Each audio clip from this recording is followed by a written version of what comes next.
రేట్లు తగ్గుతాయి అనే ఉద్దేశంతో వినియోగదారులు కొనుగోలును వాయిదా వేసుకుంటున్నారని వ్యాపారులు అంటున్నారు. దీనివల్ల తమకు టర్నోవర్ తగ్గిందని చెబుతున్నారు. ప్రస్తుత పరిస్థితుల నేపథ్యంలో తాము కూడా కొత్త స్టాక్ కొనుగోలు విషయంలో వెనుకంజ వేస్తున్నామని అంటున్నారు. కాబట్టి ప్రభుత్వం ఈ విషయంలో తగిన చర్యలు తీసుకోవాలని, కొనుగోళ్లు మందగించకుండా చూడాలని కోరుతున్నారు.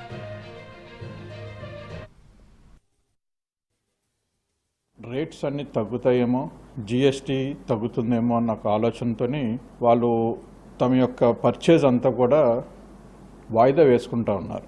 మేము వ్యాపారస్తులు కూడా చేయబోయే పర్చేజెస్ మేము కూడా తగ్గుతుందేమో అన్న ఆలోచనతో మేము కూడా పోస్ట్ పోన్ చేసుకోవడంతో ఓవరాల్గా జిఎస్టీపీ తేడా వచ్చే అవకాశం ఉంది. దీని మీద ప్రభుత్వం వెంటనే అధ్యయనం చేసి దీపావళి, దసరా, వినాయక చవితి ఈ ఉత్సవాలన్నీ ఫెస్టివల్ సీజన్ ఏదైతే ఉందో చాలా ఇంపార్టెంట్ సీజన్.